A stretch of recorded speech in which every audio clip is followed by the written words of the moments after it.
Bismillahirrahmanirrahim. Assalamualaikum warahmatullahi wabarakatuh. Alhamdulillah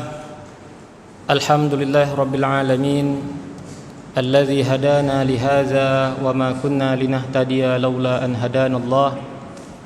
Ashhadu an la ilaha illallah wahdahu la syarika lah, wa ashhadu anna Muhammadan abduhu wa rasuluhu alladzi la nabiyya ba'da. Allahumma fasalli wa sallim wa barik ala Muhammad sallallahu alaihi wa sallama tasliman katsira, wa sallallahu ala alihi wa sahbihi ajma'in. A'udzu billahi minasy syaithanir rajim. Bismillahirrahmanirrahim. Innal ladzina qalu rabbuna Allah tsumma istaqamu tatanazzalu 'alaihimul malaikatu alla takhafu wa la tahzanu wa abshiru bil jannati allati kuntum tu'adun. Shadaqallahul 'azim. Sidang jamaah Isya dan Tarawih yang dirahmati Allah Subhanahu wa taala. Puji dan syukur kita panjatkan kehadirat Allah atas segala bentuk limpahan rahmat dan juga curahan nikmatnya kepada kita, dan kemudian tak lupa salawat beriring salam semoga senantiasa Allah curahkan kepada baginda Rasulullah Muhammad sallallahu alaihi wasallam, begitu pula kepada para keluarga dan sahabatnya sekalian. Pada kesempatan kali ini tema tausiah singkat kita adalah mensyukuri nikmat iman. Bapak dan Ibu yang rahmati Allah Subhanahu wa taala, yang paling populer dari ayat-ayat yang berkenaan dengan ibadah puasa yang sering kita baca ataupun yang sering kita dengar adalah harapan Allah Subhanahu wa taala melalui ibadah puasa ini adalah terbentuknya pribadi yang muttaqin. Ya ayyuhalladzina amanu kutiba alaikumusiyam kama kutiba alal ladzina min qablikum la'allakum tattaqun. Namun kalau kita melanjutkan di ayat-ayat berikutnya, ada lagi harapan dari Allah Subhanahu wa taala kepada kita. Dan itu terdapat di dalam surah Al-Baqarah ayat ke-185. Yang di ayat ini Allah Subhanahu wa taala membuka dengan kalimat Syahrul Ramadan alladzi unzila fihi al-Qur'an hudal linnas wa bayyinatin minal huda wal furqan.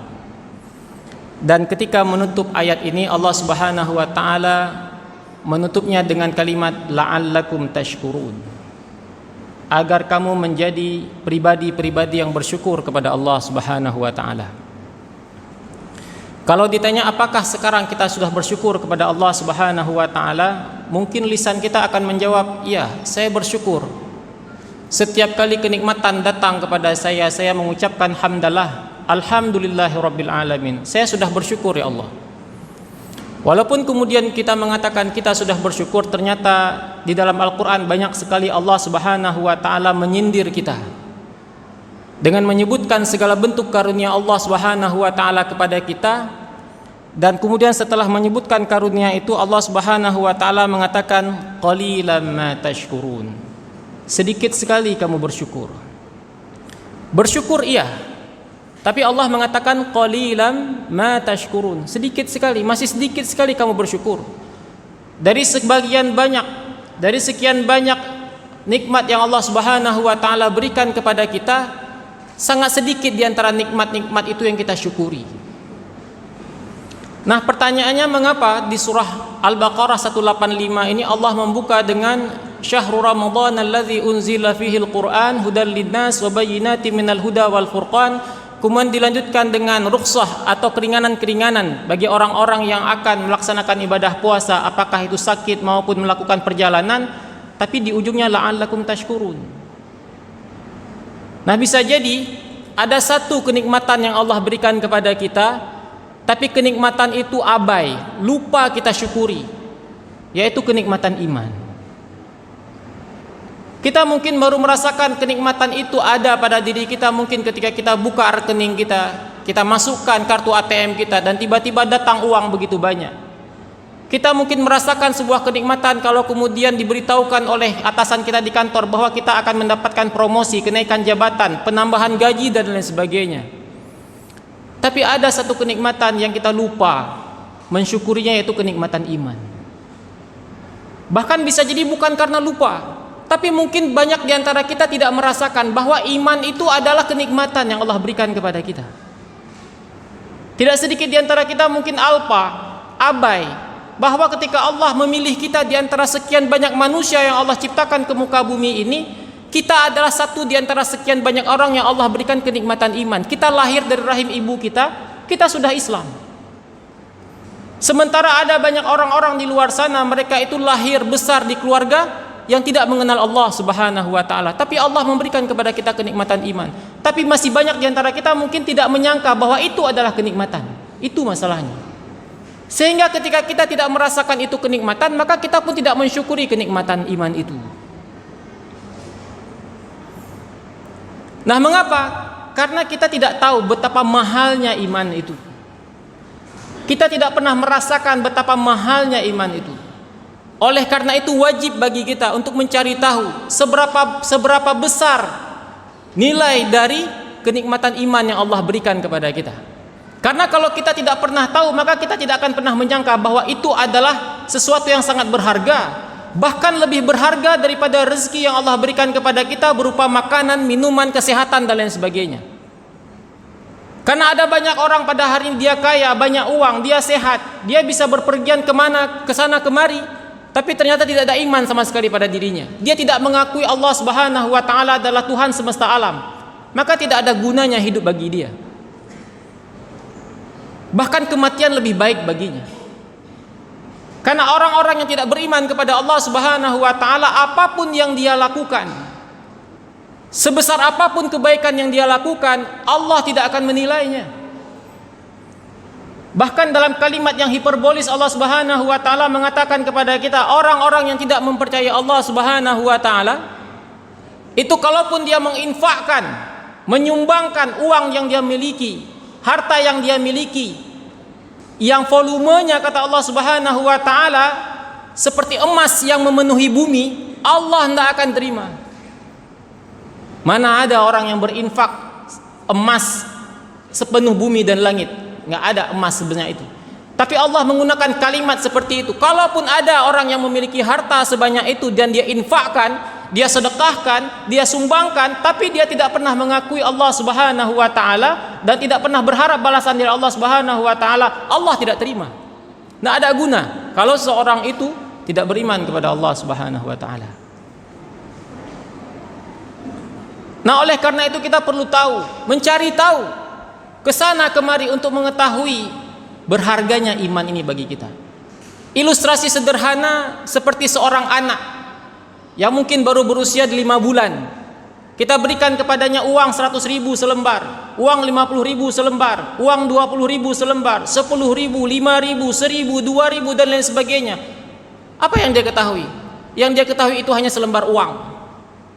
Ketika kita memberikan kepadanya uang 100 ribu, dia pergi ke warung, dia serahkan, dia nggak pernah tahu bahwa uangnya begitu besar, begitu berharga. Sama saja sama dia. Mau itu kelipatan 1000 rupiah, 2000 rupiah, sampai dengan 100 ribu rupiah, dia tidak pernah tahu. Bahkan mungkin dia lebih suka menerima uang yang berlembar-lembar, 10 lembar, tapi nominalnya 1000 saja. Tapi dia tidak mau mendapatkan uang hanya selembar, tapi nominalnya 100 ribu. Kenapa dia tidak mau? Karena dia tidak mengetahui bahwa nilai uang 100 ribu itu jauh lebih berharga daripada uang lembaran 1000 walaupun jumlahnya 1000 lembar. Begitu juga kita dengan iman ini. Pernahkah kita mencari tahu betapa besar iman ini berharga bagi kita? Nah, dalam waktu yang singkat ini mari kita melihat yang pertama. Ketika kita mengetahui bahwa iman itu berharga, maka kita akan mampu menjalani kehidupan ini dengan baik. Setiap ada cobaan yang menimpa kita, kita bisa bersabar. Makanya di dalam banyak ayat Allah Subhanahu wa taala memberikan isyarat bahwa antara syukur dan sabar itu adalah dua hal yang tidak bisa dipisahkan.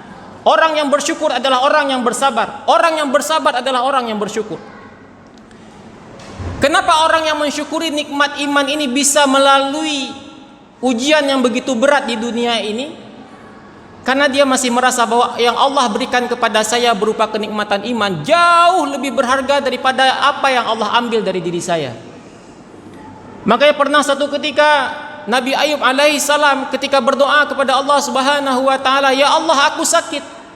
Sakitnya begitu parah, tapi dia masih bisa mengatakan, "Wa anta arhamur rahimin." Ya Allah, Engkau Maha Pengasih lagi Maha Penyayang. Dia dalam kondisi sakit. Bahkan ketika istrinya mengatakan kepada Nabi Ayub, "Kenapa engkau tidak berdoa kepada Allah Subhanahu wa taala agar Allah menyembuhkan penyakitmu?" Apa dikatakan oleh Nabi Ayub alaihissalam? "Sesungguhnya 70 tahun lebih aku merasakan kenikmatan yang Allah berikan kepadaku. Baru 17 tahun saja aku sakit. Aku malu kepada Allah Subhanahu wa taala, terburu-buru meminta agar Allah menyembuhkan penyakitku." Nah, ketika kita merasakan iman ini begitu berharga, ketika ada yang hilang yang Allah ambil dari diri kita, maka kita bisa bersabar. Kenapa? Yang Allah ambil tidak ada nilainya sedikit pun dibandingkan dengan nilai iman. Sebagai ilustrasi sederhana, ketika kita pada hari ini punya dompet, di dalam dompet kita itu ada uang 10 juta katakanlah, lembaran-lembaran 100 ribu sekian lembar. Nah, di antara uang ratusan ribu tadi itu ada terselip uang 1000 rupiah, sekitar 10 lembar, jadi 10 ribu cuma. Dan kemudian pada suatu ketika dompet kita tertinggal di masjid. Ketika sampai ke rumah kita baru sadar bahwa dompet kita tertinggal di masjid. Bersegera kita ambil, dan kemudian ketika kita buka dompet kita lihat apakah ada hilang. Ternyata yang hilang cuma lembaran 1000. Cuma 10.000 uang kita hilang. Pertanyaannya, bisa nggak kita bersabar ketika kehilangan uang 10.000? Sangat bisa. Kenapa? Karena yang tinggal jauh lebih banyak dibandingkan dengan yang hilang. Begitulah ilustrasi sederhananya. Ketika kita merasakan bahwa kenikmatan iman itu jauh lebih berharga, sangat berharga, paling berharga, kalaupun nanti Allah mengambil sesuatu pada diri kita, kita bisa bersabar. Karena apa? Yang paling berharga tinggal pada diri kita, yaitu iman kepada Allah Subhanahu wa taala. Makanya kalau kita lihat sahabat, mereka begitu menikmati kenikmatan iman ini. Walaupun ketika mereka masuk Islam, beriman kepada Rasulullah sallallahu alaihi wasallam, mereka harus meninggalkan begitu banyak kenikmatan dunia. Sebut saja Salman Al-Farisi. Salman ini, dia dilahirkan dari keluarga elit, tokoh agama Zoroaster. Bapaknya itu tokoh agama Majusi. Yang namanya tokoh agama di negeri Persia itu kaya raya, dihormati. Apa yang tidak ada pada dirinya? Dan sedikit lagi Salman ini akan menggantikan ayahnya menjadi tokoh berikutnya. Tapi apa yang terjadi? Hati Salman bergejolak. Tidak rela dirinya itu menyembah api disembah, padahal dia menjaga api supaya tidak mati. Kenapa saya harus menyembah sesuatu yang harus saya jaga supaya tidak mati? Apa yang terjadi kemudian? Dia rela meninggalkan ayahnya, meninggalkan rumahnya yang begitu mewah, meninggalkan masa depannya mungkin yang begitu cerah. Apa yang terjadi pada Salman? Dia harus berpindah dari satu pendeta ke pendeta yang lain. Sampai kemudian pendeta yang terakhir mengatakan kepadanya, "Pergilah engkau ke sebuah negeri bernama negeri Hijaz, dan di sana ada seorang laki-laki yang dia adalah penutup para nabi." Begitu senangnya Salman akan menemui sosok laki-laki itu. Tapi apa yang terjadi? Ternyata di tengah jalan dia harus dirampok. Habis hartanya. Bahkan kemudian dia ditangkap dan dijadikan budak, diperjualbelikan. Anak bangsawan akhirnya menjadi budak. Akhirnya dia dibeli oleh salah satu kabilah Yahudi di Madinah dalam keadaan menjadi budak. Dan disitulah kemudian dia bertemu dengan Nabi SAW. Dia menjadi budak, miskin, papa. Tapi ketika dia bertemu dengan Nabi SAW, inilah yang aku cari, inilah yang paling berharga pada diriku. Pertanyaannya, apakah setelah memeluk Islam Salman menjadi orang kaya? Tidak pernah menjadi orang kaya lagi. Bahkan diriwayatkan Salman Al-Farisi ini terbiasa menghabiskan hari-harinya dengan hanya 3 dirham. 1 dirham dia pakai untuk modal. Salman memiliki keterampilan membuat anyaman seperti keranjang dan lain sebagainya. Modalnya 1 dirham. Dia jual keranjang itu dengan harga 3 dirham. 3 dirham itu dia pakai yang pertama 1 dirham untuk bersedekah di jalan Allah Subhanahu wa taala. Dirham yang kedua dia pakai untuk kebutuhan hidupnya dan keluarganya. Dirham yang ketiga dia pakai untuk modal membuat keranjang esok hari. Terus seperti itu sampai dia mati. Tidak ada harta. Lihatlah bagaimana Abu Dzar Al-Ghifari, sebelum dia masuk Islam dia adalah pemimpin suku Ghifar. Pemimpin, tokoh suku Ghifar, disegani, ditakuti. Tapi ketika dia masuk Islam, Tidak ada sedikit pun harta yang ditinggalkan ketika dia meninggal dunia. Kecewakah mereka? Putus asakah mereka? Marahkah mereka dengan Allah Subhanahu wa taala? Tidak. Karena mereka sudah menyadari begitu besar nilai iman yang sampai kepada mereka. Sampai-sampai ada seorang sahabat yang bernama Sa'ad bin Rabi radhiyallahu an. Ketika selesai perang Uhud, Rasulullah SAW memberikan pesan kepada para sahabat, kalau di antara kalian bertemu dengan Sa'ad, maka yang pertama, sampaikan kepadaku salam. Sampaikan kepadanya salamku, dan kemudian tanya kepadanya bagaimana kondisimu sekarang. Dan kemudian berangkatlah Zaid bin Thabit mencari di antara begitu banyak jenazah yang ada di medan Uhud. Sampailah dia bertemu dengan Sa'ad bin Rabi.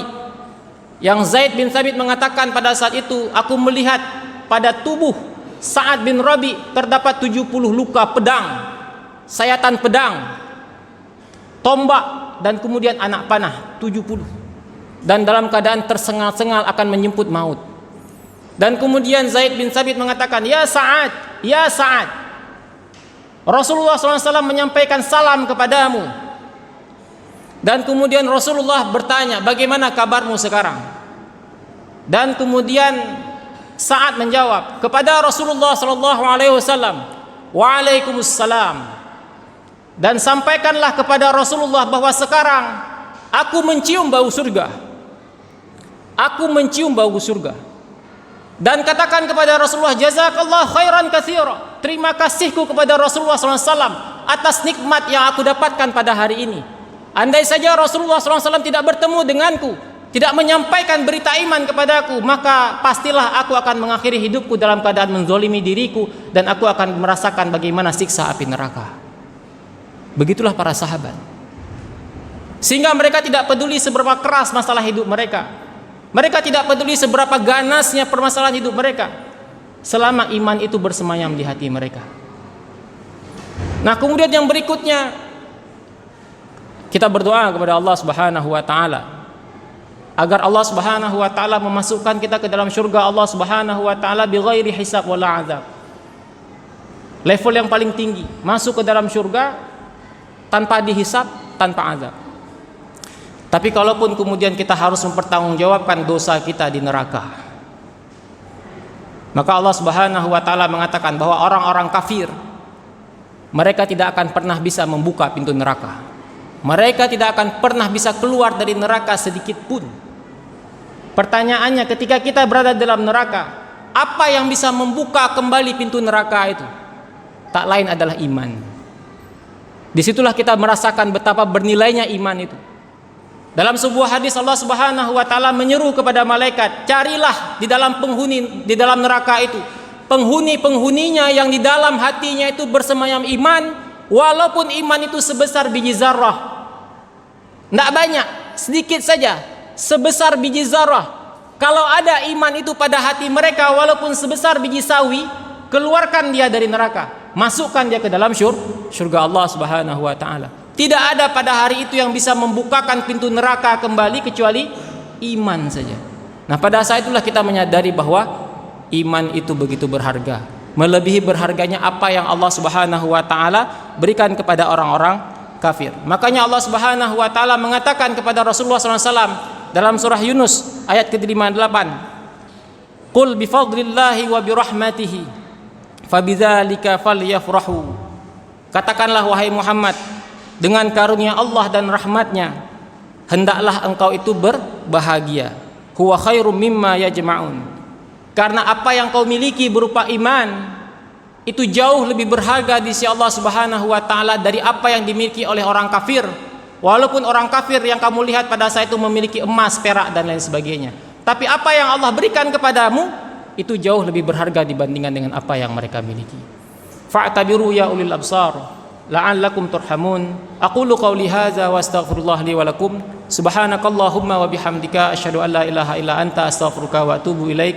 Assalamualaikum warahmatullahi wabarakatuh.